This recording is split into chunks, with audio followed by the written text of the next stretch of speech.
এর 5টা মাকলাস শোনাবো।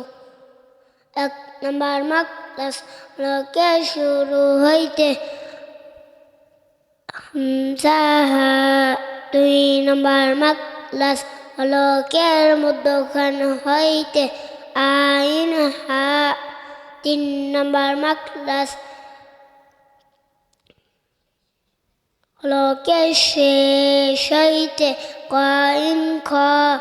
4 নাম্বার মাকলাস জিব্বার গোড়া তার বরাবর উপরে তালুর সঙ্গে লাগাইয়া 2 মুক্তালা কফ।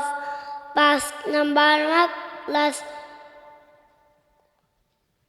জিব্বার গোড়া থেকে একটু আগে বাড়াইয়া তারপর উপরে তালুর সঙ্গে লাগাইয়া মধ্যখান পেছানো কাফ।